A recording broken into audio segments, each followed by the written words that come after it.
And so, yeah, I think you've hit the nail on the head. That's such a good point, that animal suffering should be something that is considered within the commandments of the Bible. So here's to that. In fact, I think I might update my answer and say that might even be more important than what I said.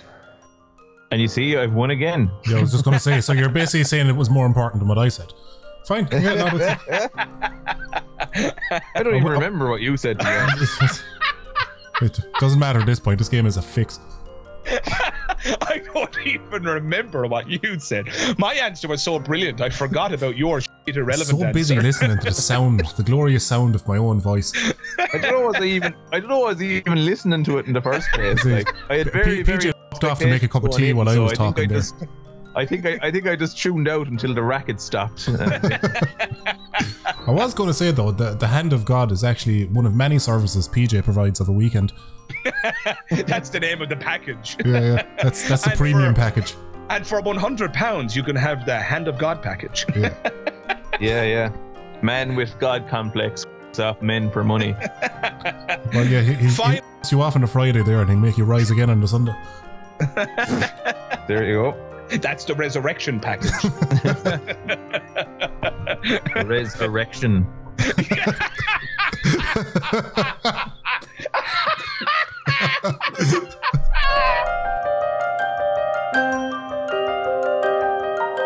Take the risk of thinking for yourself. Much more happiness, truth, beauty, and wisdom will come to you that way. Thank you.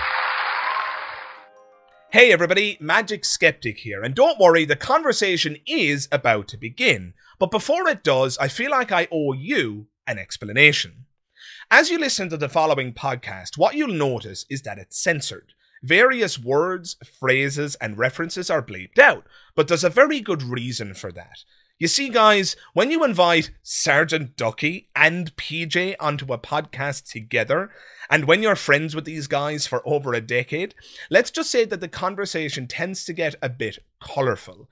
In other words, profanity and obscenity become the norm.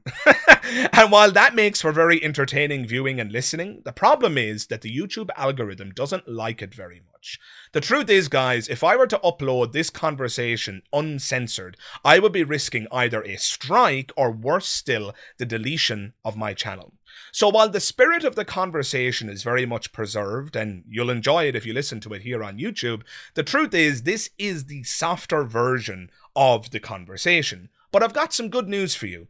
If you want to listen to the full conversation, unedited and uncensored, it is available on my Patreon page. So if you click the link in the description below, you can sign up to become a monthly contributor. You can become a patron of yours truly, Magic Skeptic. If you do that, you'll gain access to all sorts of perks, bonuses and extras, including access to the uncensored version of this podcast. So guys, with all that said and out of the way, I give you none other than Sgt Ducky and PJ. I hope you enjoy it. Hello everybody, Magic Skeptic here, aka Magic Dara, and you're all most welcome to another episode of A Magician's Thoughts. And what an historic episode it's going to be. I'm shocked that I got through that fucking intro with these two bastards. Can I just say a huge welcome to PJ of the channel Just the Tip and Ducky of the channel Sgt Ducky. And guys, yeah, you're more than welcome. I'm so happy to have you here. I've been trying to, make this happen for a while. We have busy schedules, and so at different times we wanted to do this and it didn't work out, but we finally convened the High Council. And you're all most welcome. How are you doing? I just want to say something really quick. Just after all the shout outs I've given your channel, I get second billing. This I didn't give any thought to who I introduced first. Did you not speak to my manager? Seniority, lad, seniority. Also, as well, if I don't say anything funny in this podcast, it needs to be cut. I'm like Steven Seagal. I have to win every fight on the movie. I can't be shown to lose. That's fair enough, yeah. But just to give you the real inside track, PJ paid me handsomely with a brown envelope to give him first billing, just so you're aware. He just gave you an old a front pants scratch. Yes, that was also involved, but I didn't want to really emphasize that. Thank you for airing my dirty laundry. A little Gucci goo, So, how have you been? I don't want to dive right into the meat of the conversation, but how's things? How's the channels going? How's life going? How's work going? All of that stuff. I wish I was dead. I'd just like to add, I also wish he was dead. Get in line, lad. Get in line. I have a feeling this podcast isn't going to be... No one's going to be able to listen to this because it's going to be me laughing hysterically for however long we're viewers talking. Are just going to be like, what happened to all the fucking smart shit? Oh, Christ above. That's what I worry about. How am I going? How does this video not result in my channel being deleted forever? That's my question. Oh yeah, I don't know that. Like trying to manage the two of us now is like trying letting the two lanes into your house and not hitting up all the carpet, you know. Want to have your hands full with us? What was that? Never you fucking mind. It's none of your business. It's a very personal question that was. What are we going talking about anyways? Mickey's, I assume. Every time you say Mickey's, I feel I have to explain it because there's so... I've been looking at my analytics and not surprisingly, and you guys will know exactly what I'm talking about here as 3 Irish YouTubers, but not surprisingly, most of my audience is not Irish. Shockingly enough, the Irish people aren't, my biggest champions. but that's because of your reputation back here, lad, that we won't talk about. No. Well, that's got a part since they found the bodies. Also, begrudgery. Don't forget Irish begrudgery. That's exactly what I'm talking about. Exactly what I'm talking about. You know that Irish actor? I think his name is Jamie Doran. He was the guy who was in the 50 Shades of Grey movies. Is that him? Yeah. Well, he was also in an awesome film, which everybody should check out, by the way. It's called Belfast. It's nominated for Best Picture as well, directed by Kenneth Branagh. But he was interviewed. Is that a musical? No, it's not. No, it's just. I just thought that would be the best thing in the world. Belfast, the musical. I'd pay money to see that now. I'll put a bomb in your car, a bomb in your car, a bomb in your car. 5 minutes to get out of the pub, get out of the pub, get out of the pub. But in any case, it's a great film. But he's fantastic in it. I think he gets he's a lot like Robert Pattinson in my mind, where he gets a lot of shit for having been in something that a lot of people, people in our demographic don't particularly like, the Twilight movies. In the case of Jamie Doran, it's the 50 Shades of Grey movies, which I don't think anybody really defends them as good films. Speak for yourself, lad. I love Twilight. He does. PJ's on famously loves Twilight, yeah. Fair enough, whatever you're into. Back in the day, you couldn't stop him talking about Team Jacob. Big fan. In any case, before I was so rudely interrupted, how dare you? I have a slight caveat. I actually have a cast of Jacob's knob. I hang it on the wall there. Fair enough. Yeah, he loves that cast. Yeah. He once took it out to the nightclub with him as well. Just him and that cast are just inseparable. Jamie Doran was interviewed on late night television in America, and he said the exact same thing. He said the Irish people don't rally to his cause and support him. That he spoke about the begrudgery that you're referring to, PJ. Yeah. It's kind of that thing. It's like, oh, he's Irish, is he? I've got fucking notions. Look at him now in films. Yeah. What if you're a villain, though? Do you know, as if you're like a villain or a horrible person, there's an exception, like Conor McGregor. There's somebody who has like an unnatural amount of fans, and he's an asshole. Yeah, but you see, he can get away with it because, he beats up men for a living. Yeah, he's really good at kicking the shit out of lads. So he can, everything else he can kind of do what he wants, really. And it's okay, all right, Conor. So long as you keep baiting, lads. Just don't bait me. Yeah. But although his baiting days are probably behind him now, because didn't he make his leg, or someone made shit. Well, he hasn't bet a lad in ages, you see. That's the thing, and he's still talking shite. That's true. He hasn't had a win in a while. That's totally fair. And someone set fire to his pub. Ah, for fuck's sake! I didn't even know he had a pub. Yeah, this is what I heard. Now I haven't been following it because I don't really care, truth be told. But I heard someone saying that someone in work said that someone burned down his pub. There's some feud. Leave a man's pub alone, like that's a fucking sacred establishment. I remember. I remember hearing this on Joe Rogan, but he said basically, pardon me, he said that it's hard to get up at 5 o'clock in the morning and go running when you're sleeping in silk sheets. And I think that's just absolutely spot on. Conor was hungry, and his rise to the top, and I'm a big UFC fan, his rise to the top was absolutely phenomenal. But as soon as he made it, and he was going to bed in silk sheets and driving Ferraris and just being a multi-millionaire. I mean, I don't know. It's like the Rocky films. Right? As soon as Rocky becomes extremely successful, his heart kind of isn't in it, or at least that's one of the plot threads in the movie. And I think that's just psychologically true, isn't it? How could you possibly still be that hungry and win when you're, a king, basically? You're not chasing anything. You're not pursuing. You've already got the prize. Like, and victory has been granted. So, where do you go from there? Oh, yeah, is that's the old Bane quote. I was just going to say it, yeah. Victory has defeated you. Yeah. Well, it didn't suit that lad anyways, because Jesus Christ, he was in and out of court there over multiple different charges, ranging from assault to vandalism and all these kind of things. Yes. Punching old men and the like.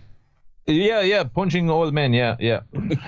So not the best representative of our nation. But the reason I brought all this up, and Jamie Doran talking about begrudgery on late night television and so on, is that when you say Mickey, the reason I have to actually explain it is because most of my audience isn't Irish. Most of my audience are either American or British. And so to those out there who do not know what Mickey is a colloquial reference to a man's member.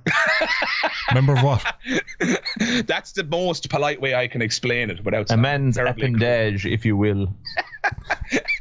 A man's mighty weapon. And now for those in the dangling gender, the might varies in case to case basis, but yeah. Do you guys find that in your analytics? Do you find that the majority of our audience is actually from beyond Ireland? Or is it just me? Maybe I'm just an unlikable arsehole. Mine's like a 30% split across the board of Irish, UK and American. Right. I don't look at mine. PJ spends too much time looking at his hands. He doesn't have time to look at his analytics. Yeah. They're right good though. I do everything. There's nothing that these hands can't do. I don't look at mine. I don't. So PJ's one of these opposite cases. You need to get him high for him to stop looking at his hands. I haven't made a red cent out of it, so like, She's the old hand modelling didn't pay off, did it? Huh? When you were a hand model for a while there. Oh well, no, the hand modelling, that's different. There's revenue from that, all right. But technically, hand model is a compliment for what he was doing. Putting your hand on other people's bodies and arousing them and giving them pleasure doesn't technically count as a hand model. His entire portfolio were just short images of him just reaching for lads. There's great money in the f***ing off the lads. More so than what there is in YouTube, I'll tell you that. I just love the idea of like you've been a shoot, but you've given it the title of hand model just to kind of cover the fact that you're just fucking lads off. That's exactly what I was going for. Yeah, it's kind of like like notions, kind of like I'm not a shoot, I'm an escort, and it's like, well, look, when I type in Escorts Ireland, I'm expecting to find like a Ford Escort owner club in Ireland, and it's like, no, you find something else entirely. Let's call it what it is now. I don't collect the wheelie bins. I'm a waste management conductor. Yeah.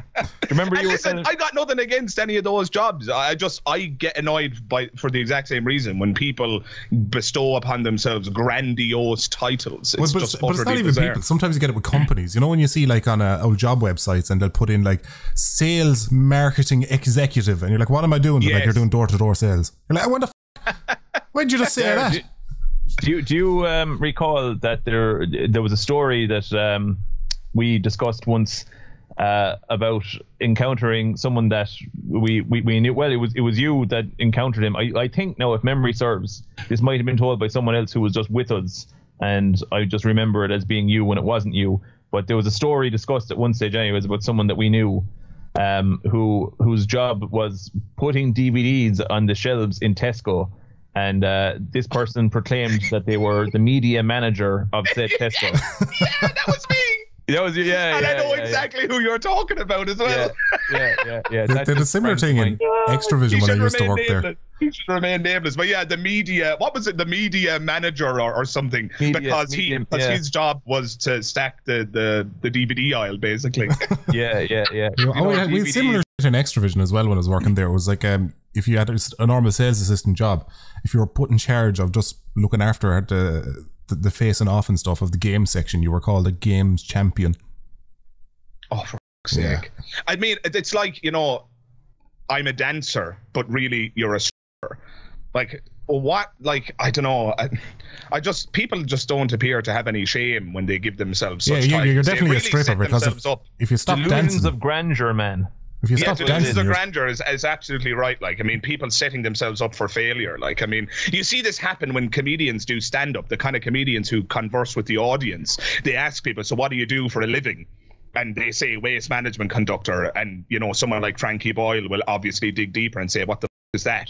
And then they eventually get to the root of it where they empty wheelie bins, and then a comedian like Frankie Boyle tears them to shreds because it's obviously hilarious that you've given yourself that grandiose title, you know? Yeah, you're obviously very insecure about what it is you actually do, so you're you know, you're dressing it up like. Yeah. You just have to own it for a night on the town. Yeah, you just have to just own what you wear, and it's always much more respectable, I think. Yeah, if you're a fucking loser, just say as much. I am not saying that people who empty bins are losers. You heard it here first. Derek, waste disposal specialist. Waste disposal specialists and erotic dancers. Yeah. Oh, I hate them all. Yeah. Not more than I hate myself, though. You're always pissing in the eyes of those less fortunate, Dara. Fuck's sake. I'm just such a bastard, you know. Pissing down on him there from your throne in Tanland. Speaking of which, you know, in the role of the bestower of wisdom upon the world, as opposed to a small-time YouTuber, let me try and get a hold of this conversation and move forward. So, guys, the bane of fallacies. The banisher of all that is false. Yeah. So I have decided on a number of questions for you guys today that I think we'll have a bit of fun with. Before I get to those questions, I want to play a game. And so let me grab my phone here. So I'm going to get picked last because I don't like this already. I knew this would make you uncomfortable, and that was exactly my plan. So what I've done is collated a number of news stories of young boys. Christ, the bomb! I'm just never going to get to the end of a fucking sentence. And we're all going to debate who's the handsomest young boy. Going on an all expenses paid trip to the Vatican. Some of these stories are remarkably similar to what you're driving at, by the way. But yeah, I have collated. Is this the game of kill or leave alone? Is that it, where we have all the pictures of small boys? And that's when my monetization ended. Ad revenue doesn't really work in conversations about monetization, but there you go. If they didn't want to be monetized, why are they all wearing dresses? What's wrong with YouTube? Oh God, I think I should just remain quiet and wait till there's a silent gap. I'll fucking fill that gap. I'll fill any gap back. Oh, I shouldn't have said gap, should I? If the gap is silent, lad, you're doing it wrong. Okay, I'm going to try again. I have collated a selection of stories, some of which are true, some of which are not true. So some of them are complete fictions. You guys are going to guess whether or not the story that I read is either true or false. Is it not in terms of its content? Are the claims true or false? But is it a real news story or something that actually happened, or is it something that I've invented? So we'll go in no particular order, but the first one I have for you, and listeners, if you want to join in, you can jump into the comments below, and if you're brave, comment whether or not you think a particular story is true before you hear the answer, and we'll have a bit of fun that way. So the first story is this. Again, is this a true story or is it a complete fiction? Recently, a pastor resigned because they incorrectly performed thousands of baptisms. I know this one, so I'll let PJ answer first, but I know this story. Not that I've just given it away right there, but... That's what if you know the story, then it's not something that he's come up with. Well, listen, the concept of the game is a bit tricky because like 90% of what Dara talks is anyway, so just putting a true and false in that, it's tricky enough. Not the brightest moment there for Ducky. Yeah, you have to cut that out again. You talk to my manager. If I'm not funny, just strike that from the record. You should have been going into a sock, lad. No, I recognise this, wasn't it? Because he said we baptise you instead of I baptise you during the baptism, and it's technically not the community of Christianity that baptizes a child, but it's the person who's ordained as a priest, is it? So, but the fact that he's saying we baptise you instead of I baptise you, it nullifies all baptisms he's ever done. So I'm gathering you think it's true then? Yeah. PJ, you going true as well? Is there much of a choice now, really? I mean, well, maybe he's wrong. I haven't confirmed or denied anything. We keep track of points because this could be like a really good bluff on my part. PJ, true or false? Submit your answer now. Yeah, look, it clearly didn't, or sorry, it clearly happened if he's heard it. So you're going with true then? Yeah. So both of you have submitted an answer of true, and both of you are correct. Yes. So a pastor resigned after incorrectly performing thousands of baptisms. The pastor of a Catholic church in Phoenix changed one word in administering the sacrament, rendering baptisms performed there invalid, the church said. This is dated February 14th, 2022, so it's very recent. But so all those people are going to go to hell now when they die. Yeah, but this is why I wanted to go through some of these stories. I wanted to get you guys' reaction. So basically, the pastor didn't say the correct magic words, and so the spell isn't active. I mean, I feel like we're talking about a video game. No, lad, no. This is serious talk now. There's a rake of people going to hell. Oh Christ! I just imagine like somebody dying and going to heaven, and just before they get to the gates, they're just stopped and they're like, "Hang on, you didn't bring me the M108 form in which to say you were baptized." And I was like, "What do you mean I was baptized?" And they're like, "No, it doesn't count as a baptism unless you got that form at the end of it. So you can't come in here unless you get that form." What it is actually, and it's kind of relevant to what's going on today. It's heaven's equivalent of a COVID cert. Show that you were vaccinated. It's like, no, you're not getting in here unless you have the cert, boy. Yeah. And like, but I don't, because I didn't get vaccinated. You can put on one of these fake halos, but it's not going to work like the real thing. You didn't cross all the T's and dot all the I's, so yeah. What am I supposed to do? You go to the waiting room there, and you have to wait there for just eternity. Just eternity. Wait there. So arriving to the pearly gates, unless you have the QR code that says you were baptized, you may off to purgatory for yourself, or it's just it's if you don't like the look of you, or you're not a Catholic, well then off to hell with you.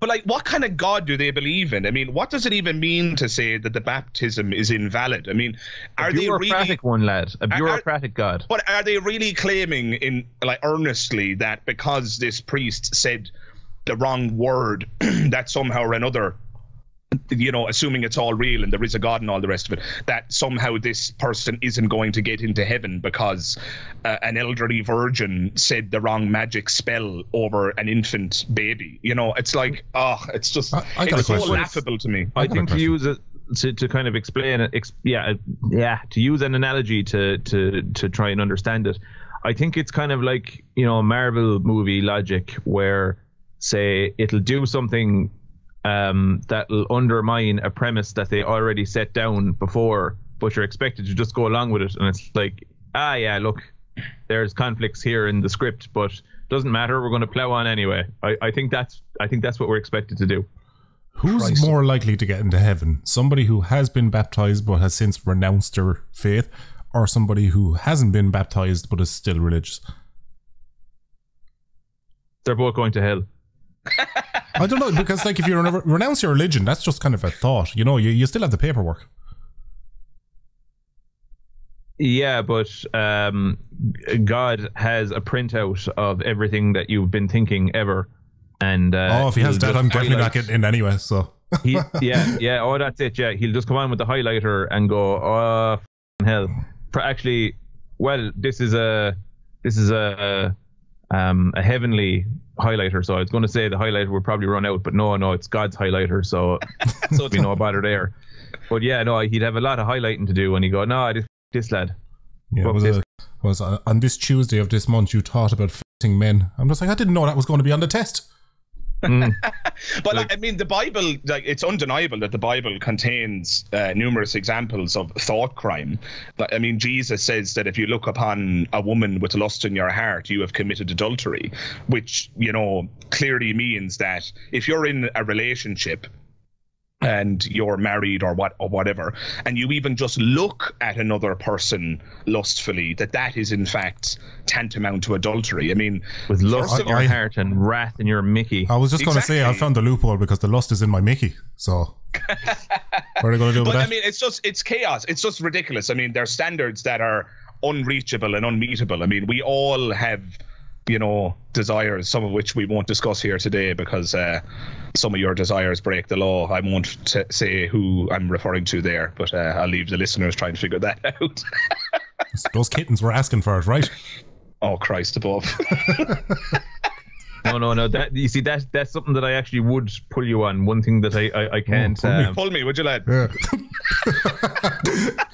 Yeah, sure. Fucking two of us there, lad. We should synchronize slagging there. See, there he is. He can't get out of that mindset of being a hand model. Yeah. Lad, come on, leave your work at home. Leave it at the door. You're among friends now. Actually, I've got a little caveat here, but it's well worth it. I have a big caveat, lad. My caveat's bigger than yours. You do after the last time I got at you anyway.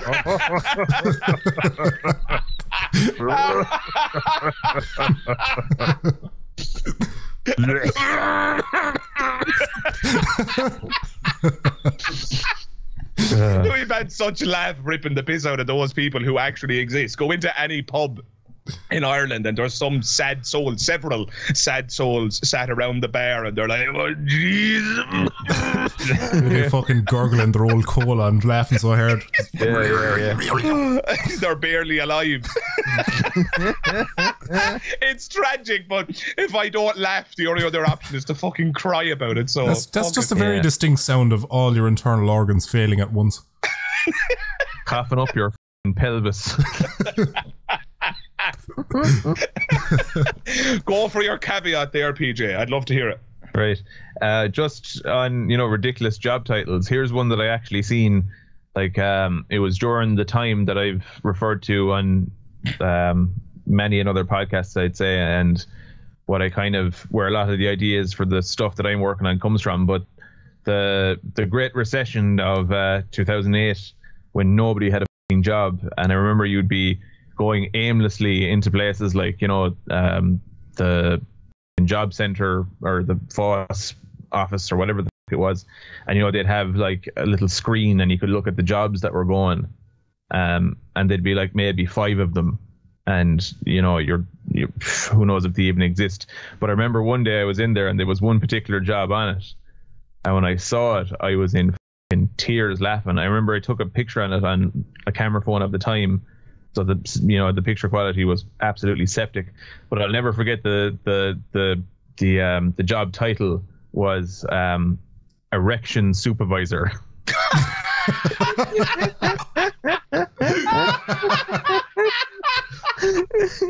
Is that not just like a wingman, no? Just like this image of a lad standing there with the hands on his hips and a giant horn, and just some lad in a hard hat with a clipboard just gonna looking at it. Yeah. Oh, the old hard hat. Yeah. It's like when you get too, he's like, whoa. That's a bit of a safety concern if you're going to go that hard. Well, mine now, that'll go off in your hand. You get some scaffolding underneath that now. Oh my God. Right, let's move on. Here, they're not wearing goggles. Let's move on to story number 2. I'm going to move on to story number 2. So I'm going to read you the story, and again, just like before, you tell me whether or not you believe this story is true or false. So the question is the following story a story from the Bible? And the story goes something like this. This could be anything. So a nobleman was walking along a road when a gang of young children emerged. That's definitely true. and they started to insult him because he was bald. Rotted him. This nobleman then cursed the children, and in so doing, bears rushed out of the woods and mauled and ate the children alive. Is this a story from the Bible, yes or no? Talk about fight your own battles. Who wants to go first? Ducky, you go first. Yeah, give it away there. That's good, lad. Sounds too mild to be in the Bible, to be quite honest. Being mauled by bears. No, if that was in the Bible, they would have been bald for generations to come, and their descendants would have been bald forever. And then, you know, their mother would have been stoned to death in the street, been called a harlot. I don't know. I'm going to say false. I'm saying it's too mild. You're submitting an answer of false. Yeah. PJ? I'm going to go true. You're going to go true, and the answer is true. This comes from... Ducky. Game is rigged. Reference back to the brown envelope, remember? This comes from 2 Kings, chapter 2, verse 23. After purifying the waters of a nearby town, noble Elisha, I think it is, was walking along the road to Bethel when an army of 42 young boys emerged from the undergrowth. As children commonly do, they taunted old Elisha about his bald head, saying, "Get out of here, baldy." Unfortunately, Elisha didn't see it as playful tomfoolery. He cursed the boys in the name of the Lord, and 2 bears sprinted out of the woods to maul the stunned children to death. So there you go. That's an actual story from the Bible in the Book of Kings. So I believe that means that PJ is 2 and Ducky is 1. So PJ has taken an early lead. No. What do we win? What's the prize pool in this? You win my praise. You win my my compliments. You get all, Ducky. I'd sooner take all, yeah. Well, that's good. I love how he only said that as soon as he was in 2nd place. Yeah. If he was in first, it would be a different story, I reckon. But let's move on to number 3. I was hoping for like a golden impression of your testicles. Much better than your God. So number 3, I can't wait to hear your answers to this one. True or false? There exists a church of euthanasia which recommends that its adherents kill themselves, or at the very least, avoid having children. PJ, you go first this time. See, I think that's something that probably should exist. So, reality... In other words, PJ is saying, if it doesn't exist, I'm going to bloody well create it. Assuming this is true, you'll have, like, you know, information and like a website I can visit, you know, or, well, so that I can be aware of, so I can avoid. But so what result are you submitting? What result? Are you saying true or are you saying false, PJ? I'm going to go true. True. What do you think, Ducky? True or false? Well, my reasoning is that if there was a church of euthanasia where they all killed themselves, who's running it? I said that they, just to be clear, I said that they recommend their adherents to kill themselves, or at the very least not have children. Just thinking about this now, this is something that I should be aware of if it is real. So now I'm second guessing my answer because... But look, I'm going to stick with what I submitted with. Not that I have an option to change, of course. But you do have an option to change. If you want to change, you absolutely can. Until I announce the answer, people can change their answers as many times as they like. So I'm a man of conviction. I'm going to stick with it now, and that's it. I made my bed. I'm going to sleep in it. I don't know what kind of fucking sham quiz you think you're running, Dara, but you're not allowed to change your answer. You have to have principles, lad. Yeah. Right or wrong. Just to be clear, PJ, you are submitting an answer of true. I was told this quiz was going to be all above board. So what are you going for, Ducky? True or false? It would certainly have my full passionate support, but I'm going to say false. I don't know. I'd say there's legal problems with creating a church where you recommend people to have a bath with the toaster, you know? Yeah, but there's also loads of like legal problems with Scientology, but they got around them. Obviously, here's the thing though. Most churches are out to make a profit, and there's probably not going to be much profit if you're not going to have more kids to join the church and you're likely to top yourself. So that's a bad business model.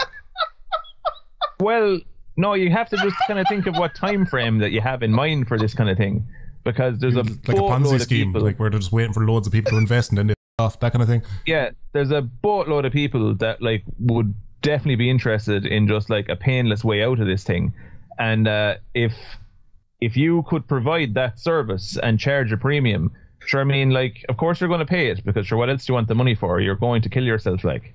I mean, you'll give you'll go into the credit union. You're going to like, oh, there's a new car that I want. It's cost loads, and sure, look, my credit's good, so give me the price of that new car, please. And they're like, oh, okay, grand.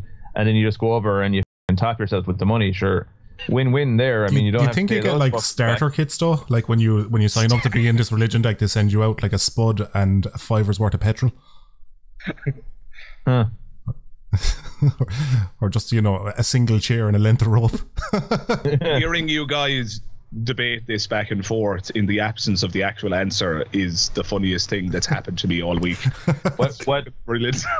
What you could do, what would be a good one to send out would be a toaster and a rope and a bath bomb. Well, no, like what I think would be a great combination would be a toaster and an extension lead, because bathrooms, generally speaking, don't have a plug socket. Oh, that's very good. Yeah, geez, you thought this one through. I did, yeah. Yeah, fuck. I need to start thinking about this more like often. You never know when it comes up, isn't it? It's almost like he was suicidal at one point. At one point, yeah. You just get a razor blade out in the post with a diagram on your wrist there, telling you which way to cut. That wouldn't that crossed my mind. You know those sticky tattoos? You know, you put that on your wrist, which tells you exactly where to cut. Yeah, it's like a cut here sticky tattoo. Dot across the line. Yeah. Connect the dots. Was that American Dad joke? It's like sever the arteries. Cut down for attention, cut crossways for to finish the job. Yes. Right. Do you want the answer? No. I was waiting. I'm alright, actually. Yeah, no. So turns out the Church of Euthanasia is in fact a real church. Yeah. I'm starting to sense a pattern here, Dara. So let me read, right? It's called superiority, Ducky. The Church of Euthanasia, rising against the evil of exponential population growth, the constant increase in human population, and a simultaneous decrease in morals and values led to the birth of this church, whose sole commandment is, "Thou shalt not procreate." It identifies itself with slogans like, I won't read those. The church asks one to save the planet, kill yourself, quote unquote. I've actually seen that slogan before. However, purely by choice. So it exists. It's a real thing. I'm going to put all of the links for all of these things that are true in the comments or in the description below if anybody wants to fact check me on this. But if I'm not mistaken, the score now stands in PJ's favor at no less than 3-1. Ducky, you can still win, because there's another 4 rounds to go, I believe. When does the banker call? There are no phone a friends, there are no bankers, there are no tips. This is that's a shame, because if I had a phone a friend, I'd just call you, because you have the answers. Yeah, but I'm not your friend, lad. Wow. You chick. Wow, that's I walked into that one. well over a decade of friendship, and this is how it all comes out. No, that's fine. It's fine. Don't worry, lads. It's only my feelings you hurt there. Just my feelings. Just cut me deep with that one. Big funny. So, you'll really like this next one. And this is an interesting one. I can't wait to get your responses to this. An archbishop, so true or false? An archbishop recommended that his congregation use their tax energy rebate to donate to charity as opposed for their own disposable spending. True or false? Who went first last time? I think it was PJ went first last time, was it? I always go last. So, Ducky, do you want to have a stab at that one? And PJ can go first next time. True or false? On paper, it sounds like something that would be obviously true, because like, you know, as a bishop, as a man of God, and you know, charity and all that, you know, you expect that's something he'd say. Yes. But given the context of this quiz and how often I've been wrong, I'm going to say it's well, actually, and you know, and how anti-religion you are, you'd only love if that was an actual headline. So I'm going to say it's false. He wouldn't do that. He'd tell them to spend their money. You know, he'd tell them to spend their money on the church. Okay. Hang on now. Just Dara, you're not religious. What? I thought you were a man of God. I thought you were a decent, upstanding, God-fearing, moral individual, moral man. Yeah. Well, see, he was a I thought our friendship was predicated on our mutual love for the Lord. He was a God-fearing boy up until the age of 14, where the very tragic local priest was interfering with the altar boys and hurt Dara very much because he wouldn't go near him. He wouldn't go near him. He was the only one. Yeah, he just walked past him in the church there and see him and go, ugh, and walk on. Imagine developing a complex of, like, imagine if that story, like, you know, is true out there in the world somewhere, that like there's some young fella out there wondering, like, why was every boy in my class tested and I wasn't? Oh my God. What the f*** is wrong with me? Yeah, he just starts wearing like shorter and shorter altar boy habits in this church there. Putting on a bit of eyeliner, you know. Christ oh no, I've dropped my prayers, Father. Christ above. You see, there you go. He is a God-fearing man. I'm an unconscious Catholic. There's a Christian in there screaming to get out. A subconscious Catholic, perhaps. But Ducky has submitted an answer of false, if I remember correctly. Mm-hmm. What say you, PJ? True or false? I'm going to go true. You're going to say true? Are you sure? Are those your final answers, gentlemen? Yeah. Yeah. This story is, in fact, true. Hi. Archbishop Farrell issues charitable reminder on energy rebate. This is dated February 14th, 2022. Have responsibility for acting fairly and in consideration of the needs of others. People who may not need the energy rebate to be paid from April next should donate it to the Society of St. Vincent de Paul or other charities supporting the unfortunate.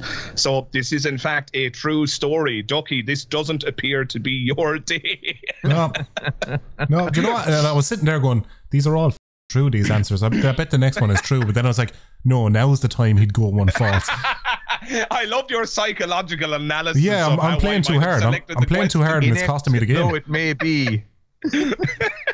Okay, next one. Again, is the story true or false? A nun in the United States is to serve a year in jail for stealing close to $1 million from a school. True or false? Ducky went first last time. PJ, you're up. True or false? I'm going to go true. True? Are you sure that your final answer? Yeah. Ducky, are you finally going to agree with PJ, or are you going to go false yet again? See, to be honest, I didn't even know it was a crime to steal close to a large sum of money. Like, what happens if the large sum of money was in the next room? You had no idea. Would you still be arrested? Why aren't you minding your large sum of money? Yeah. Why does your proximity to a large sum of money give you jail time? No, it's not your proximity. It's when you spend it, I think. Right, so. See, that's not just proximity. That's you took my large sum of money. But I'm just saying, if she wasn't prosecuted for stealing close to $1 million, what if would she have been prosecuted for stealing far away from $1 million? The really hacky joke I'm trying to squeeze in here, Dara, and you're just not getting it. I get it, but I don't know what to say. Okay, so what are my options? How would this work in like a communist country? Because would that not be everyone's money? The people's money. The people's money. Yeah. You just walk into a bank with a gun and a photo of Vladimir Putin. It's my money. So what do you think? What do you think, Ducky? True or false? Those are my options, are they? Yes. Right. 7. I want to go. No. I'm going to submit an say answer 9. of 7. No, I think what I'm going to do is 50-50. I don't know what to say to that. Yeah. Give me a half point either way. Yeah. Just knock off one of the wrong answers and then I'll guess.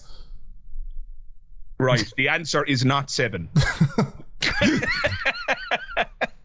So you're left now with true or false. So what did PJ go? True. PJ said true. It's probably true, but you know what? Just to kind of keep it interesting, I'm going to go false. This is true. This is just all true. A US nun is to serve a year in jail for stealing $835,000 from a school. A California nun will serve a year in prison for stealing the aforementioned amount from an elementary school to support her gambling habit in an emotional case that left Los Angeles families and even the federal judge who handed down the sentence reeling. So she was a gambling nun. What a legend. She stole close to $1 million from a school because she was a gambling nun. Oh man, next When time we you're have a talking house about it- party and she's out, we're inviting her. Yeah. Yeah, she sounds like fierce crack. Sounds to like a be right fair. laugh. Could you imagine there? She's just like the full nun habit outfit there and she's just a mental bitch like. But when you think about it, every nun is by definition a gambler. Pascal's wager, yeah? Yeah. They are gambling on it all being true and dedicating their life to it in the hopes that they haven't squandered their one and only existence. Yeah. What is in all likelihood your one and only shot you're going to get at this, and it's very finite, and this is all you're going to get ever, most likely, and you're wagering that on, this fairy tale that's been told, but you've just had a bunch of people going, we assure you it is true, in absence of any evidence whatsoever. But go along with it. I'm telling you It's real. yeah Sure, it says it there in the book. yeah. They're in black and white. No, it's all, you see, there was lads that saw it, they're long since dead, but there was lads that they spoke to that are long since dead that spoke to other lads, and someone wrote a book at some stage, and there was a war, and rakes of people were killed, and just go along with it. It's fine. It's easier not to question it, Pet. Just relax. Yeah. You can do this, or you can stare into the void and see what stares back at you. Yeah. And go down that rabbit hole. And let me tell you, fairly quickly, you'll be back to me going, here, do you know something? I want on this wagon, because Sure, your man that wrote the book was meant to be really sound, so you wouldn't even question that. he was brilliant. Yeah, Lovely young fella. Yeah. All loving, I hear. We wouldn't want to insult the chat by questioning it. Like, why would he lie? Why would he lie? What's he the game by them lies? Sure, he's dead. Unfortunately, the ship has sailed in so far as Ducky having a possibility of winning this, because I think the score is going to be the comeback of the century. Just you watch. There was never a possibility, lad. Let's do the final one, and this is just for pride at this stage for Ducky. So, is the following story a ship that has also sailed? Is the following story true, or is it a fiction I have invented? Every year around You're heterosexual.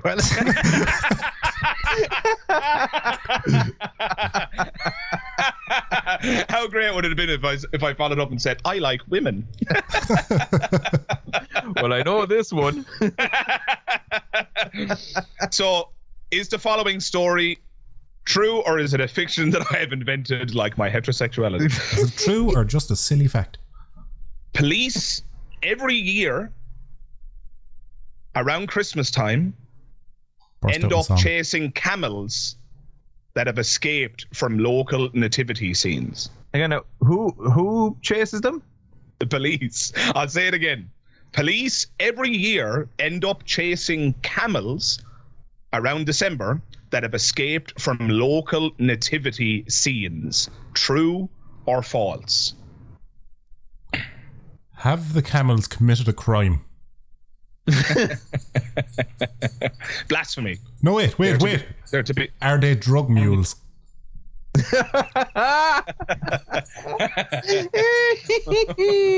Well, the police chase those. They certainly do. Yeah.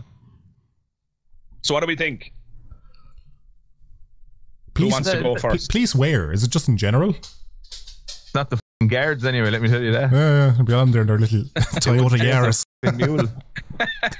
Little camel strapped to the top there with ratchet ties. They chase a f***ing parking ticket to the end of the f***ing world, alright, but they wouldn't chase a camel. Does that mean you're submitting an answer of false, PJ? No, because logically, like those, I don't know, have I ever seen one of them? Like, well, we don't have them over here because, well, we don't have camels. So whatever nativity goes on over here, it's camel free. The only thing that we could have is a kind of a mock-up camel. I don't know, maybe stick 2 lumps on a cow's back or something and go, that's a camel. Ingenious. Yeah, so I see what you did there. That would be very convincing. Yeah, the camel just goes moo. Well, we're like, if you're being asked to believe that cow is a camel, it's a far lower ask, a far smaller ask than what you're being expected to swallow if you are in fact a member of the faith. So I find it much easier. At least the cow with 2 lumps in his back is empirically verifiable. Like, it's in front of you, you can see with your own eyes. Yeah, there you go. It's like, come on, what's closer to the f***ing mark? It's a cow, right? So it's got 4 legs, and this one has 2 humps on its back. So come on, it's a bit. I'm not asking you to weigh in on the nature of existence or anything like that, or Oh, the pain in my face. But I just imagine you watching a nativity. I just imagine you watching a nativity, and it's like Mary says that she was impregnated by an angel, and just PJ down the back going, come on. You've jumped a shark now, guys. Cat angel. True or false? What do you think? I'm going to go true, because I'd say they have those things in America because they're all daft like that. Okay, like, what do you think? What do you think, Ducky? True or false? It's hard to say. Police chasing a camel. Now, in my experience, nativities plays were entirely made up of children dressed as animals. So I think what the actual story is that children dressed as cops were chasing down children. Does that mean you think the story is false? I think it's false. I think it's actually childs and children. Fair. But that has to happen somewhere, like. Maybe, somewhere where they have camels. But I wouldn't see it as a big problem. Like, in my experience, I don't think I've ever seen a camel walk. On an unrelated note. so it wouldn't be much chasing them. They're usually just standing there with a bit of rope hanging off their neck, like. Yeah, you wouldn't see many camels over here because the whole thing with the camel's hump is they're kind of sandy places. You'd see them because they store water in the hump, but there's no shortage of water over here because it's the dampest place. If they're on over the here, there'd planet. be a depression in their back. Yeah. They'd be their legs would be broke from the weight of the moisture they'd be carrying. In Ireland, it rains all day with the odd shower. Yeah. Odd shower. I always remember the comedian. I always remember the comedian Pat Short saying, "Ireland would be a wonderful country if only you could roof it." Yes. This story is in fact true. Hi. It comes from the Washington Post. Shocker! Absolute shocker! Why police end up? This is a fix. This is a sham. And this load of fucking bollocks. Sham. That Father Tate quote is great. This is a sham and a fraud and a sham. Fuck, we have brought shame into this celebration of sheep.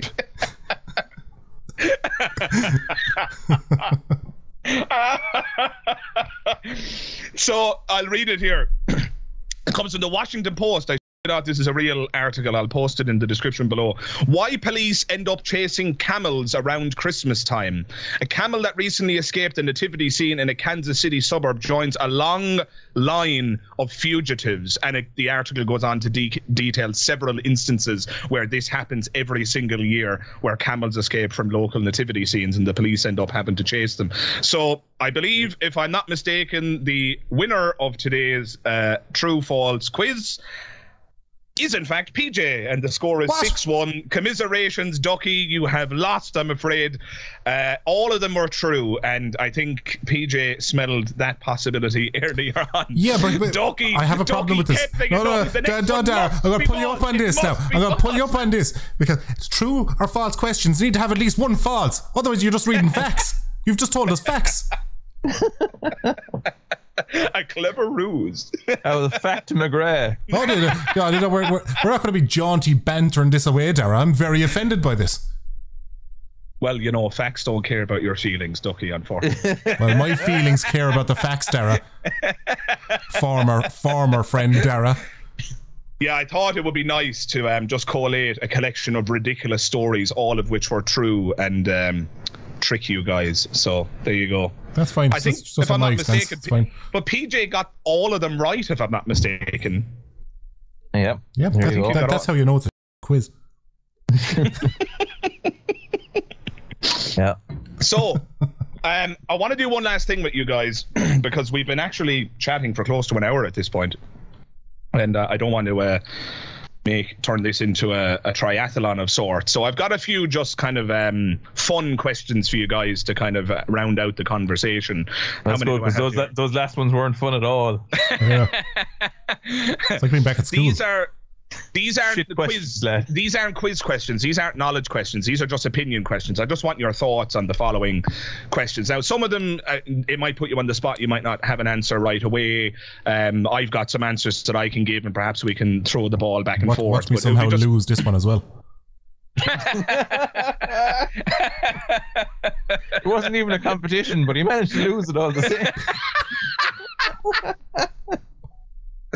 Missus will come home from work on it and she'll be like, how are you? I'm like, right. It reminds me of that Family Guy gag where the guy survives the plane crash and he goes home and mercilessly beats his wife. Yeah. Is this because I overcooked the roast? Oh my God, I survived, but boy am I angry. Yeah. Christ above. Okay, here we go. One of the worst like that now that would survive a plane crash, because you ever notice that? That's it, yeah. Jimmy Savile. I did a whole podcast on Jimmy Savile. Spent his whole life torturing and abusing children, and died an old man in his bed after living a life of luxury. Like, where is the cosmic justice? Like, explain that. Anybody who believes in karma, explain that to anybody who believes that there's a miracle working interventionist God who punishes the sinners. I mean, for sake. Well, he did have to spend a lot of time around children, so that's a punishment in and of itself. Well, this God must think that, Roger and small boys, is fair game. So, no, come on, Dara. Abusing children, the Catholic Church very much frowns upon that. Yes. Yeah, they frown upon it. They frown upon it so much that they hide away the practitioners of said disgusting acts in other parishes so that they may continue their crimes. It's probably what they call like particular, the Catholic frown upon. Oh my God. Jesus Christ. How just the Catholic looks sad Church and as if your exists, innocence has been stripped from you in one facial expression. How the Catholic Church still exists as an organisation is absolutely beyond me, given the crimes that it has committed and the manner in which the institution itself, because before anybody gives me this in the comments below, but you can't blame the whole thing on a few bad apples. First of all, it's not a few, it's millions in every place the Catholic Church has ever been. But secondly, the institution itself actively absconded justice and gerrymandered and moved priests to other parishes so that they could continue with their despicable crimes. I have no idea how the Catholic Church is still in existence and how it blows me away. You could say the exact same thing in this country about Fianna Fáil, and now they're back in power again. So it's like There you go. Oh, the two sunk the country into the worst fucking recession since we came out of, the dark ages of the 80s. Like, people have a very short memory, it would seem. Well, it's the same in any walker. Like, it always floats to the top, Yeah, those people are running the show now. But here we go. What a perfect first question. What's your favorite thing about religion? Sexy non-uniforms. Oh, God. Fair enough.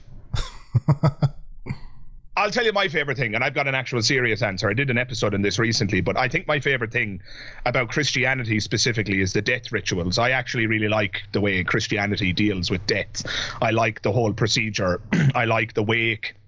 Obviously not like it in the, they're very sad times. I just mean that I derive comfort from it. I like the way it proceeds. I like having the wake at the house and then following the hearse and putting them in their final resting place and so on. I think that's quite a positive thing in my view anyway. Perhaps you'll disagree, but that's just one idea. What do you guys feel? Is there anything, because I know we're all, we critique and satire religion all the time, and none of us are committed believers or anything like that. So I'm just curious, is there anything that you could point out as a positive before we move on to the next question? Does anything stick out as, do you know what, fair enough, that's actually a positive thing that I think is worth mentioning? Oh God, I'm in slagging mode now, so it's going to hard to break out of that. If you don't have anything, I mean, we can move on to the next question. Well, I've softened the idea of Christmas in recent years. I used to despise Christmas because I spent a lot of my time working in retail, and that's more of a capitalist ritual more so than a Christian one at this stage. Well, still, Christians or Christianity kind of organised it to one day of the year, and kind of Christmas time, December and stuff like that. So I suppose that, because I just like an excuse to eat gluttonous food and watch movies. I mean, yeah, there is a Christian link there. I would agree with PJ's comment about it becoming more of a capitalist venture than anything, but there is a Christian link that's undeniable there, and so I think that's a totally fair answer. How about you, PJ? Is there anything that occurs to you as a positive that comes out of faith? Or it doesn't have to be Christianity, it could be any religion for that matter. Well, to answer the question, is there something that I like about it? I don't know, the first kind of thing that comes into my head is a kind of a past tense thing that I used to like about it. Sure. When I was a believer, as a child, because I think like we've discussed before, when you were a kid over here, like growing up in the early 90s and that, it wasn't a case of like, it was never really. There was no, oh yeah, do you believe? It was just, this is objectively the case, and that's the way the world is now. And the comfort and the certainty of that, I really liked. I loved that. And I hadn't developed a capacity for critical thinking at that at that time, because I was a child. So when you're just being told by your elders that this is what's going on with existence and it's great, all you have to do is be sound and follow the rules and don't do anything too bad, and you're going to heaven, and everyone that does the same thing will be there and it'll be great. You needn't worry about nothing. And you're like, oh, excellent. God, I think that's a really good answer. There's something endearing about the simplicity and the kind of all-encompassing nature of it. The idea that no, I don't need to worry about any of those existential questions. I don't need to worry about nihilism and dread. It's all sorted because my religion has the answers to all those things. I knew we'd get this one wrong. So the first round there goes to PJ. I wouldn't mind. As he was talking there, I was just like, I knew we should have said Fat or Ted. I fucking knew we should have said Fat or Ted. That's actually a really good answer, though. You bring up Fat or Ted. It's the most joy Christianity has ever given me is Fat or Ted. Well, I mean, I was going to, my answer before I went with the death ritual one was going to be that religion has produced some of my favorite pieces of art and entertainment, or was at least inspired by religion. And so, yeah, I think that's a totally solid answer as well. The second question is the inverse, guys. What's your least favorite thing about religion?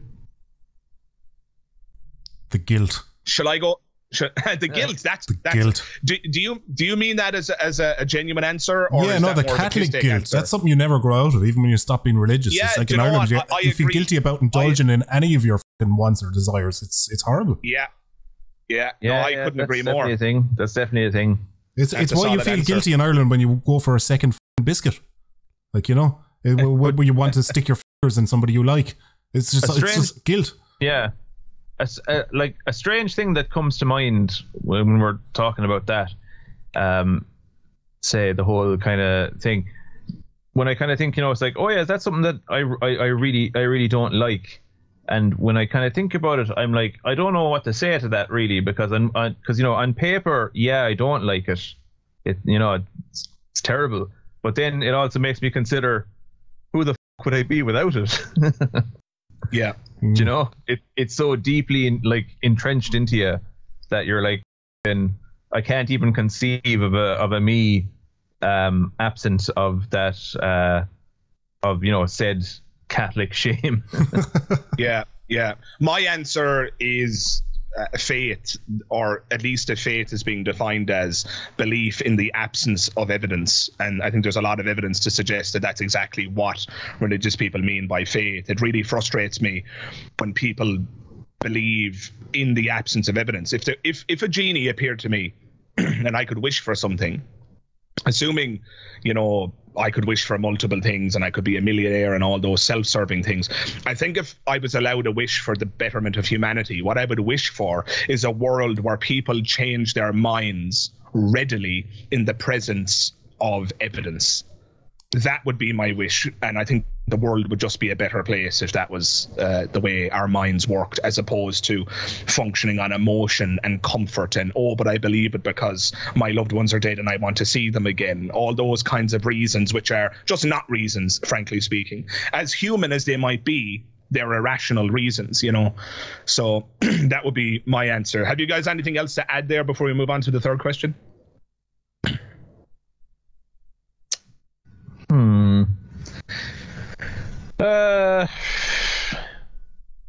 No. Fair enough. This is I was expecting something really profound. I was just waiting to hear him, like, you know, shuffle his notes and stuff there, just kind of wait, right, which page does this start on? So the next one, this might be a tricky one. This really does put you on the spot, and I'm not even so sure I have an answer for this, but let me ask it anyway. Who's your favorite religious person, alive or dead? And you know what? Mythological or real? I'll even go so far as to say, who's your favorite religious person? So it could be a character in a religious text as well. But they're all real, Dara. Oh yeah. Oh, how could I have? How could I have been so blind? Yeah. Shall I give you my answer? No. Yeah. Give us time to think. My favorite answer is the doubting Thomas, who is castigated for his doubt, when in fact Thomas was the only skeptic out of the bunch. Thomas refuses to believe that Jesus is risen from the dead until Jesus appears to him directly and allows him to see the wounds and to see that he is in fact alive and breathing despite having been crucified. And I think Thomas is actually a hero of the story. He doesn't believe until it gets shown to him empirically, scientifically. It's verified for him, whereas all the other believe it just because they believe it. And so why wasn't everyone granted that? Like, I mean, exactly. Surely, like, you know, if it's kind of like, well, actually Thomas is saying that he's not going to swallow this unless he actually sees it, and it's like, oh well, okay, so if he's going to be a dickhead about it, I'll show him. If he's going to be stubborn, I better give him some evidence, like. Yeah but only him just tell the rest of them it's real. The rest of the fuckers can sit in the dark and wonder. Yeah. They'll swallow it because they fucking love it. The dirt bastards. They'll swallow it. So that's my answer. Does that inspire an answer from you guys, or not? If you're not sure, we can move on. It's no big deal. I've got other questions here. Maybe like Old Testament God, because he was an absolute head and it was hilarious. But he's a much more plausible God. yeah. He's got a bit of depth to his character. You know, he's not just two-dimensional. Yeah. He's like, flawed, you know, like the rest of us. Yeah, you could pluck a million tragedies out of your head that you just hear of every day, and you're just so numb to it at this stage. And you're kind of like, yeah, look, if if there is a designer, he's a so, what about the fat controller? Not necessarily religious in a sense, but I'd like to think he's some sort of religious figure in the world of Thomas the Tank Engine. And he gives good advice, but all the trains are still his slaves, Yeah. And the only one that cops onto it is Percy. He's the only one that actually sees it for what it is he's none too fucking pleased about it. We're all just carriages on a track, lad. There is no free will, so that's all I can say. Yeah, the devolution they can go anywhere, but they're still on tracks, yeah. Thomas the Tank Engine has the truth, it's right there. It's an entire show about existentialism, yeah. Entire show about determinism. But, I love the porn parody though, Thomas the Engine. That's a great one. I have not seen that, and nor do I ever want to see that. The most efficient drinker, second only to PJ and his magic hands. Tell you about great hands. Staring at them right now. Him and his hand model job. The next question will probably be equally difficult. I'm a part-time erection supervisor. I couldn't devote all my time to it now. There's too much in it. Who is your least favorite religious person? Least favorite. Ducky kind of spoiled my answer because he chose it as the favorite, but my least favorite, again, if we're allowed to mention fictional characters, mine would be the biblical God. I would agree with Richard Dawkins' wording on this and say that this God, as he is described in the Bible, is the most unpleasant character in all of fiction. The God of the Bible is just unbelievably grotesque and brutal and abhorrent. It's not working out. It's not going my way. So I think I'll just drown everyone. Right. Yeah. New Testament. I'm going to send my son to the earth so that he can, spread my message. And then I'm going to accept his death as a human sacrifice when I could have just forgiven the sins. Like, what kind of an whole God is this? Yeah. I think it's the most unpleasant character in all of fiction, especially if you consider the power that this being has. It's like Darth Vader, but level 11. Yeah, it's like an 8-year-old left there with some Legos, some action figures, and he's just a real yeah, like Darth Vader wipes out entire planets with the Death Star. And we're meant to see him as a villain. God of the Bible wipes out every single inhabitant on the planet Earth because things aren't going his way. I mean, it's just and then people take these stories seriously, and it just makes me sick. So that's probably my least favorite religious person, if God can be considered religious character at the very least. I think my least favorite would be Eve. Fuck that. She had one typical. She's just there with the fella. They're sitting there relaxing, enjoying paradise. They're given paradise, and all she had to do was sit there and enjoy it. But no, she finds a way to wreck his head. And the one thing, don't touch that fucking apple. Don't do it. Yeah. One thing, and then she goes and does it, and we're all condemned. Yeah, typical. The first woman in existence. The immediate thing she could do to cause hassle to the poor lad that was minding his own business. And the justification it's given by Christians quite frequently for bestowing a second class or suspicious kind of framework around women, that they're not to be trusted because Eve committed the first sin and then tempted Adam into committing that same sin. That's the very first instance of a fella sitting there watching a sports game or whatever he's doing, and she's just nattering behind him going, "You never take me anywhere." Minding his own business. Yeah, she's like slamming doors and shit, and he's just like, "Oh, for fuck's sake." What say you, PJ? Well, just in response to that one, I can't even conceive of an answer of my own just yet. Wait,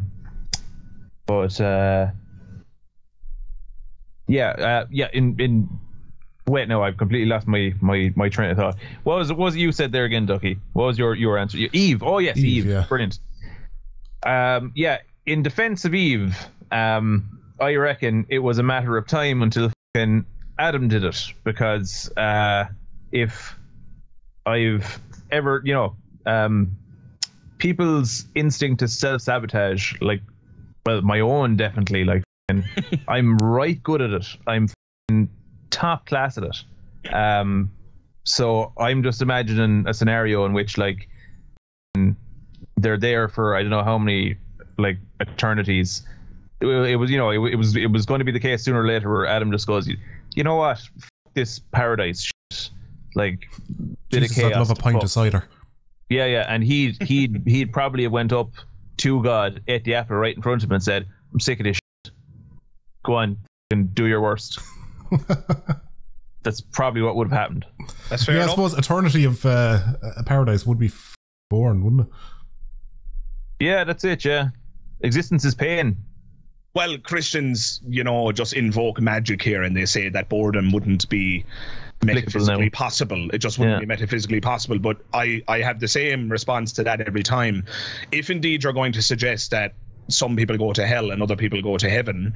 Now, not all Christians do say that. Some follow kind of John Hick's line of thinking on this and the kind of Arrhenius theodicy, which suggests that everybody ultimately goes to heaven, which in my view is immoral in other ways because, that. Why is Hitler going to heaven? But assuming some people go to heaven and some people go to hell, how could I possibly be eternally happy? Or how could my mother, for example, be eternally happy if I went to hell and she went to heaven? And if she was eternally happy, then it wouldn't be my mother. There's a clear logical problem there. And if you were okay with that, then there's something missing from you that you're okay with that.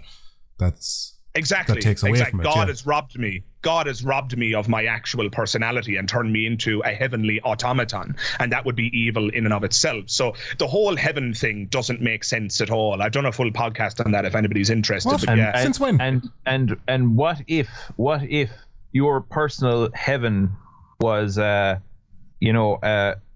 heaven by which or in where that you knew certain people were in fact burning in hell?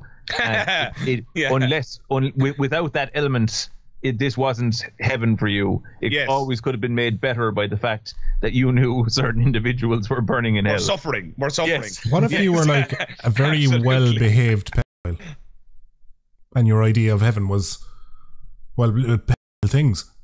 Those exist. Those lads exist. There's a few of them that they know and they're like, I'm a danger. I have these proclivities, if you will, and they actually turn themselves in, and like they have them in like some kind of a farm somewhere out the country. I don't know.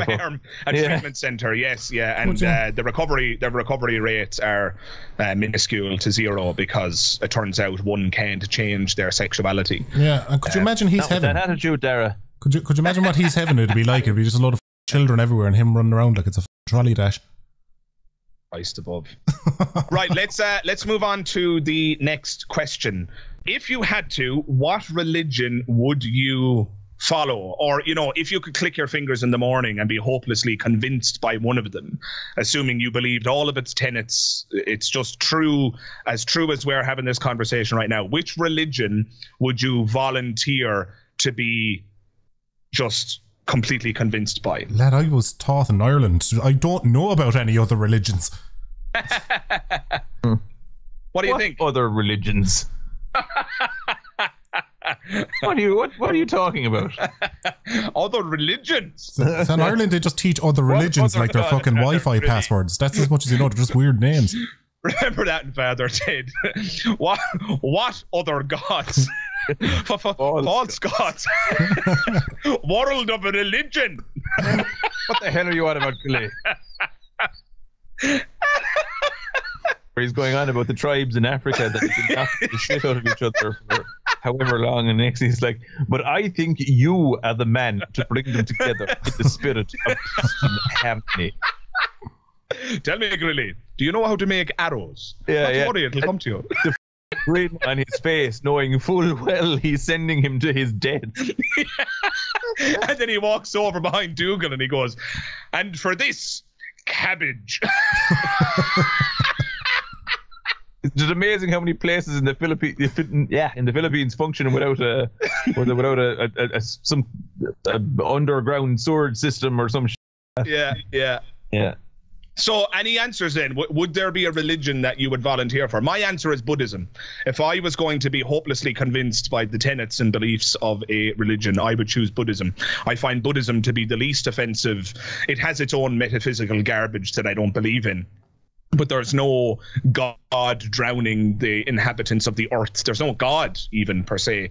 Is there an afterlife even? No. Well, it's a reincarnational model where you keep going around the round of rebirths until you achieve enlightenment. And you'll love this, PJ.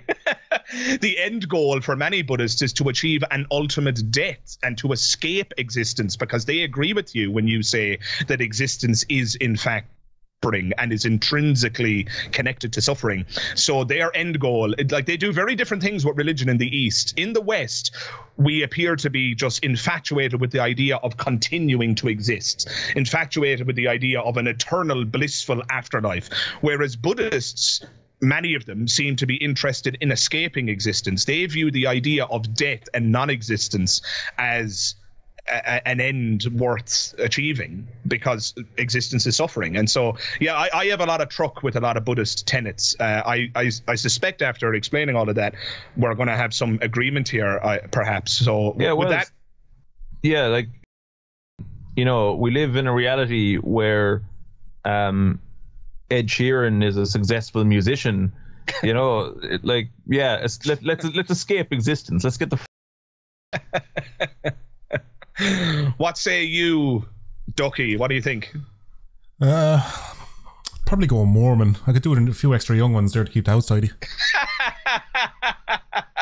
Multiple wives. Yeah, you can have one for each day of the week, then you don't get fatigued from it, like, you know. Remind me of the beliefs of those boys again. I just know the main one. They can have a load of women. They can have a load of misses. It's a very my understanding is very basic. I'm afraid I haven't done much reading on Mormonism. Yeah, but look, that's a decent sales pitch anyway. Like, you know. Yeah, I think Ducky is right about the multiple wives thing. But there are many religions that do that. You know, in Islam, it's not uncommon to have multiple wives and things like that. I think Mormon is like a branch off Christianity. It is, it's a Christian denomination. So I wouldn't have to learn much new, you know.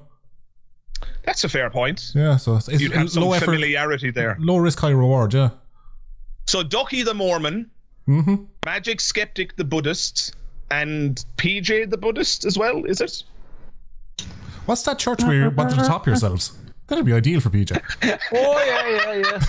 Give me them, boys. The Church of Euthanasia. Here we go. What a great callback. Sign me up.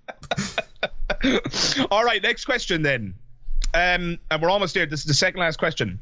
If you could add one more rule to the Bible, what would it be? Oh. Mine would be follow the where it leads. That would be my rule. What do you think?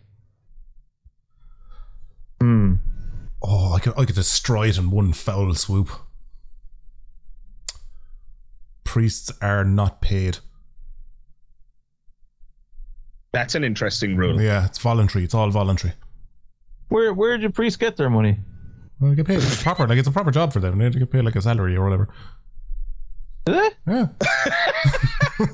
Well, you just thought you were doing it for the crack. Just doing it for the. I'm not familiar with the payment structure of the church or anything like that, but yeah, they do get a wage, and they're also given, like, as you've seen in Father Ted, the documentary on the Catholic Church that it is, you've seen that they get given houses to live in, parochial houses and things like that. I mean, they're given an awful lot of stuff. But the thing I think that Ducky is referring to is probably a more pernicious problem in the United States, where you've got those mega churches where the preachers are millionaires and they take advantage of their congregations and they don't pay a cent of tax. Yeah, there's a religious make it a exemption. non-profit. Yeah. That's one thing that was brought about by the whole Scientology thing, wasn't it? Yeah, because Scientology. So, in other words, in the United States, all you have to do is get yourself declared a religion, and suddenly you don't pay tax anymore. Your tax exempt, yeah. Yeah. So this is why people kind of are suspicious about the Rastafari faith, which is a faith of, you know, there's a lot of tenets to Rastafari thinking, but one of the tenets is that you smoke weed. It's the herb, it's, you know, Jah and all this stuff.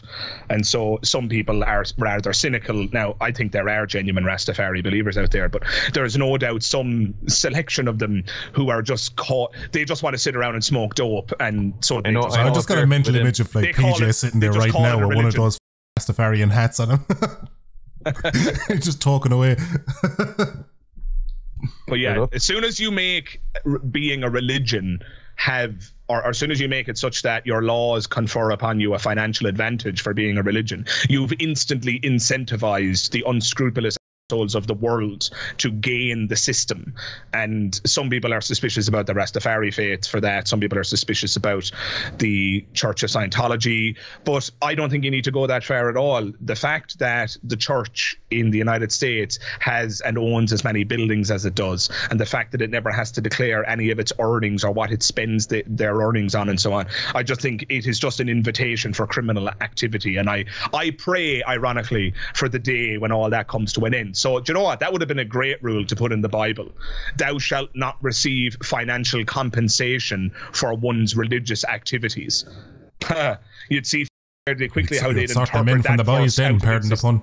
Yeah, exactly. Well, you'd sort the genuine believers from the financially scrupulous ones, that's for sure.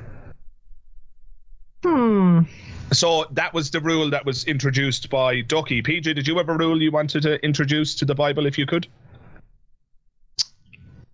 A rule to introduce. Well, look, I'm just going to keep it very simple here, but for the love of God, just let priests draft women or something, because if you don't, they start shafting children. And we can all do without that. I think that's a good idea. If it were just obvious in the Bible, thou shalt have romantic partners while serving the Lord or something, then you'd probably see less. Thou shalt be allowed to let her thumb rub over top of it. Oh, Christ. Oh, hang on a minute for a second. Wait, to be something to... no, I'm changing my answer, actually. Okay. I know you're already locked in. I'm not losing this one. I'm all about the conviction, but you'll actually agree with this one. But I'd lash in a few commandments there about being sound to animals, or you'll oh, Christ, yeah. I couldn't agree more. Yeah, I couldn't agree more. Capital punishment, for the harm of animals, Alex O'Connor, Cosmic Skeptic, who I'm sure you're both familiar with, probably the biggest philosophy YouTuber on the planet, but he's on record making this exact point. He, in fact, thinks that the biggest weakness of Christianity, its most significant moral weakness, is its lack of attention to animal suffering. Because, I mean, think about the answers. When you talk about the problem of evil and suffering and how it poses a threat to the belief in an all-loving, all-powerful God and what have you. It even poses a threat to a maximally loving and maximally powerful God. The response you usually get from Christian and apologists and the like is something like, but, through suffering, we learn, we achieve greatness, we can be courageous, we can, every time a building goes on fire, a firefighter gets to demonstrate their courage, and the hand of God is active in that firefighter when he saves the baby from the burning building, and so on. Well, you're just tacking that on.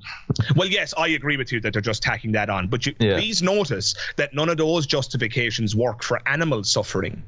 William Rowe introduced the analogy of the fawn in the woods, an innocent little fawn skipping along in the woods, Bambi for all the world. When lightning strikes a tree, the tree collapses, crushing the fawn but not killing it, and then the tree proceeds to burn and incinerates the fawn and burns the fawn to death slowly but surely over a period of several days before death finally relieves its suffering. You cannot, with that example of what William Rowe would have called pointless evil, you cannot make the same case that this achieves some ultimate good. You could, with creative thinking, suggest, for example, that a human being suffering from cancer could cause a family to corral around them. It could cause one of those family members to take up a career in the sciences, and suddenly they discover the cure to cancer. With creative thinking, you can do anything. It wouldn't make it any more true, but you can come up with really quite extended and difficult to believe justifications for all of this nonsense. But you can't do that for animals. What learning does the fawn achieve? What moral lesson does the fawn achieve? Or what wisdom is bestowed upon the world by the fawn screaming in agony until its final moment where death finally kills it? What good comes of that? And so, I think you've hit the nail on the head. That's such a good point, that animal suffering should be something that is considered with within the commandments of the Bible. So here's to that. In fact, I think I might update my answer and say that might even be more important than what I said. And you see, I've won again. Yeah, I was just going to say, so you're basically saying it was more important than what I said. Fine. Yeah, no, I don't even remember what you said to you. It doesn't matter at this point. This game is a fix. I don't even remember what you said. My answer was so brilliant, I forgot about yours. Irrelevant so busy answer. listening to the sound, the glorious sound of my own voice. I don't know was I even listening to it in the first place. Like, I had very low off to make a cup of tea while I was talking there. I think I just tuned out until the racket stopped. I was going to say though, the hand of God is actually one of many services PJ provides of a weekend. That's the name of the package. Yeah. That's the premium package.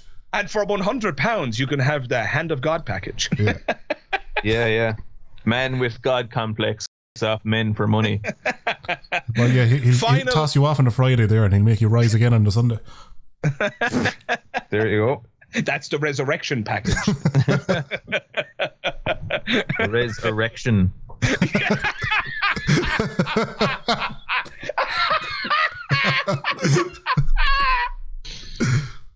Oh, God damn. Oh, Christ. Okay, last question. Welcome to the gutter. Last question. I can't wait for this to be over. Last question. That's not what he said last night. What belief? Chicken shaft. What belief makes you? What is the point? True. There's a question worth asking. What is the point? True.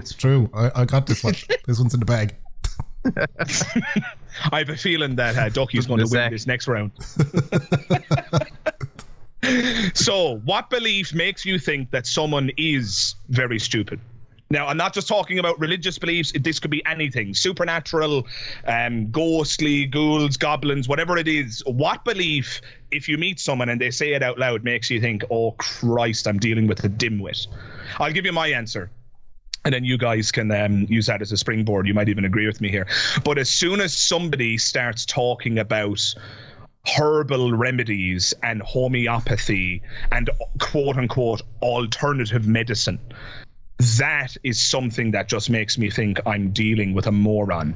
There's no polite way to put it. I'm just being 100% honest about my internal thinking on this question. As soon as somebody starts telling me that a thimble of water can cure what ails you, I just, I don't even think there's much of a point having a conversation. Darragh O'Brien had a great point on that. He did a show about that before, and he talks about the word that you used was like, we tested everything, and anything that worked became medicine, and anything didn't work became not medicine or herbal remedies or whatever else. Yeah, he basically said that we tested it all. The stuff that worked became medicine. The stuff that doesn't work is just a bowl of salad. Right? And I couldn't agree more. I actually recorded a podcast episode a couple of days ago, which will be going up on my channel soon, about this exact topic. And so because I've been researching it recently, it's just, this might sound strange for me to say given my stance on religion, but to one extent or another, I can see how Christianity is persuasive, or how religiosity, theism more generally, is persuasive. I can see how somebody can look at the world and see its complexity and beauty and come to the conclusion that there must be some designer. I think the design argument is probably the most persuasive religious argument. I can actually see a pathway there to why somebody believes that stuff. I cannot, for the life of me, get my head around the idea that somebody becomes convinced of the notion that a shot glass of water can cure their cancer or cure their eczema or cure their hay fever or something like that. It's such obvious nonsense. It's such an obviously fake money-making industry, and when somebody tells me that they seriously believe it, I really and truly question their intellect. I'm afraid to say. I just have to be honest here. It's funny with them people as well, because they're always like herbal remedies. Have you tried this root or this leaf or this plant or whatever else? And they don't realize that a lot of that stuff that works is similar, is what kind of what they're talking about. Because is aspirin made from an element found in the bark of a willow tree? Is that right? That's pretty much it. But they don't believe in it because it's a tablet and not called willow bark extract. I don't know if that's true, but it's not surprising to me that the key ingredients and the active ingredients in our medicines come from the natural world. I'm sure there are some synthetic things that have been created as well, but yeah, it doesn't surprise me. I mean, like garlic, for example, has medicinal qualities. So I'm not denying that herbs and things can be useful, but the stuff that's useful has been verified to be useful by science. My problem is when somebody says eat a bowl of salad and that'll take away your tumor. Off. Oh God, I have an aunt that's like that. She tried treating her dog with something before. I can't remember what it was. He had some sort of issue. See, that's animal cruelty. Yeah, no, that was even worse when I jumped on her throat for it, because cruelty. what she was using to treat the dog was aloe vera, which is toxic to dogs. Jesus Christ. And because she read it on some sort of fucking Facebook page or whatever else, like, I was like, are you out of your fucking mind? She's like, what? I was like, aloe vera is toxic to dogs.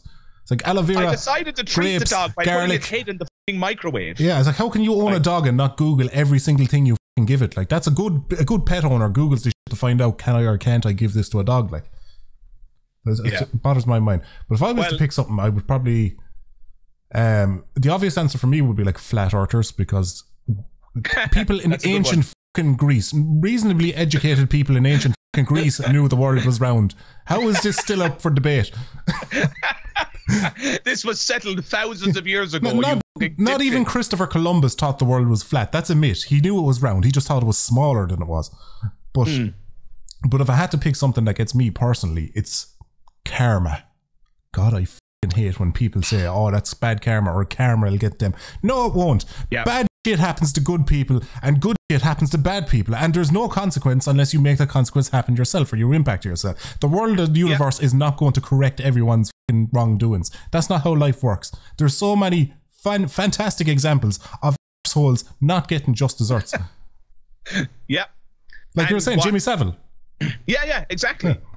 But you kind of mentioned a key thing there. One of the ugliest things about people who believe in karma, you're almost incentivized to do nothing about the world's problems because you're convinced that the earth or that the universe is going to sort it out itself.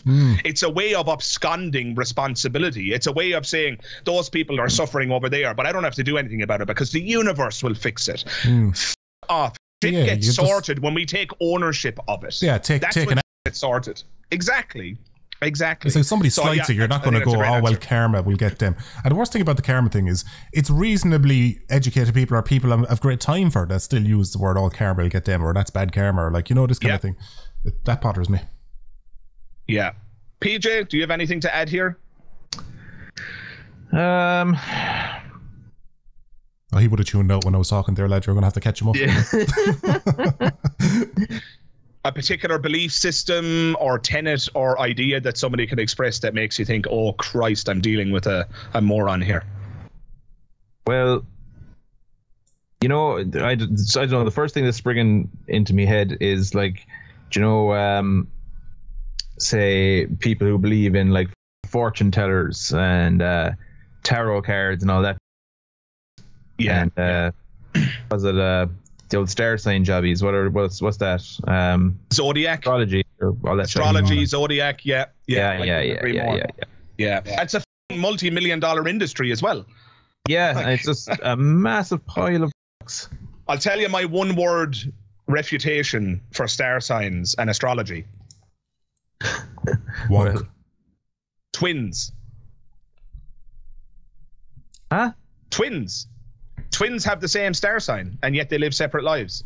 Oh, right. Okay, sorry, I didn't know. Because if you're twins, you're born on the same day, so you share the same star sign.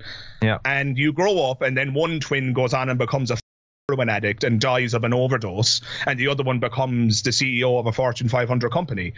Please explain to me how their star sign, how you can reconcile that with their star sign, which will have predicted them, presumably, the same course of events. That's why you get the good twin and the evil twin. The aforementioned Jimmy Savile, and the other one didn't. What was that? Sorry, PJ, say again. One of the twins crossed paths with Jimmy Savile, and one didn't. Yeah. So square that. One word refutation for the other one got the warning in his horoscope. So you don't want to go outside today. So, guys, that was the final question I had for you. We've come to the end. Jesus Christ, we've been talking for quite some time.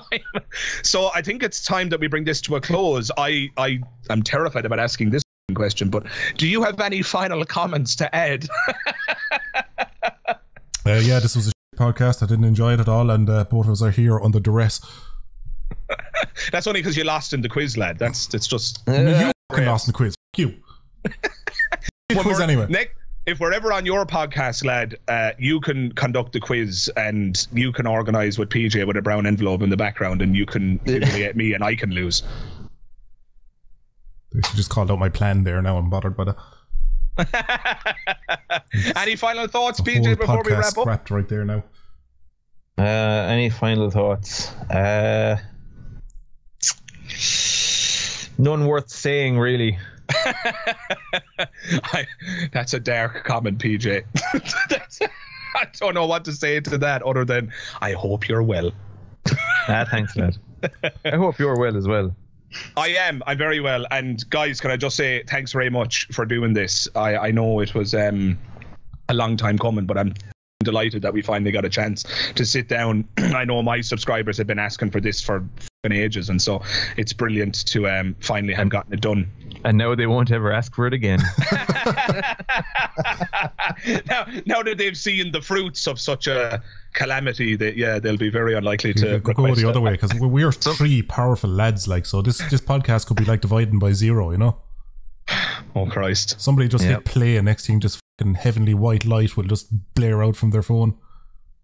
Yeah, like sometimes, like in the case of Star Wars, like I remember when I was a young fella and I was like trying to conceive of what happened after the events of Return of the Jedi, and the things that I could come up with, like, you know, were far better than what we actually received with the sequel trilogy. So maybe it's something like that. Maybe you should just, you know, think about the thing that you want to happen and don't ever actually experience it, because then you'll realize, oh no, it's a load of shit actually. Well, you know, if that's how the audience feels, then fair enough. But I guess we'll find out in the comments below. Guys, speaking to the audience, if you did enjoy this conversation and it's not akin to the sequel trilogy of Star Wars, I f***ing hope. Or another Matrix film. Or oh my God. To go back to that. Yes, and we've spoken about that, PJ, haven't we? What an absolute catastrophe that was. Let's hope movie. that this... What? Let's hope that this podcast has very little in common with the audience reception for those properties. But if you did enjoy the podcast, guys, do jump into the comments below and let us know. I do like to put a code word at the end of each podcast, because they tend to go on for quite a while. So, guys, I'm going to throw up the floor to you. What code word can we use? What code word can we use for the listeners, so that if they type it in the comments below, it will be clear that they got this far in the conversation? Usually the code word is something that's thematically relevant to the conversation. So does anything come to mind that our listeners can use to verify that they got this far? Ducky's shit at quizzes. Okay, so Ducky is shit at quizzes. And I was going to say PJ's fantastic hands, but now I've changed my mind. PJ shit hands. No, we have to say something. Ducky has very good observational skills. Hands. There's your word. Hands. Why don't we say PJ is a hand model? And I have to be erection supervisor. Come on. Yeah. Okay, that's great. So let's go with PJ. Let's go with these two options, and then you guys can give me a third if you'd like to have a third. First option, PJ is a hand model. Second option is PJ is a part-time erection supervisor. Why don't we go with those? Do you want to submit a third, or are you happy with those? Well, all those ones are all about me, so, you know. Well, we can also go with the Ducky quizzes, because that's a Ducky loses at fixed quiz. yeah, let's go with that. Ducky loses at fixed quiz or in fixed quiz, whichever you want to go. Awesome. Let's do that. So there are 3 options there, dear listener. If you want to confirm that you got this far, I'll pop a special heart for you down below and a comment in response if indeed you use any of those proofs that you got to the end of this spectacular and informative dialogue. Where PJ won an all expenses paid trip to Dara's pants. I mean, say what you're going to say again there, Ducky, because we were both talking, I think, so it's going to be unintelligible. I am more important than you, yeah. I was saying, saying where PJ won an all expenses paid trip to Dara's pants. Yes, that was the secret prize for the winning of the quiz. But now that you've outed it again, Ducky, that seems to be you just pull down Dara's fly and PJ's nostril will just pop out there. Christ. It's mentally mature, you know. PJ, did you have a comment that when you and Ducky spoke over each other there? Did you want to say that before we wrap up? Nah. All right then, guys, thank you very much for joining me here today, and to the listeners, if you got this far, I hope you enjoyed the podcast. If you do, drop a like, or if you did rather, drop a like in it, and if it is your first visit to the channel, please make sure you subscribe and hit the bell notification icon, yada yada yada, you know the deal. I will include the links to the guys' channels below. That's Just the Tip and Sgt Ducky, and Ducky's Room for that matter. All excellent channels that would be well worth your time checking out. And other than that, again, thank you very much for watching this episode of A Magician's Thoughts, and I hope to see you in the next one. All the best. Bye bye.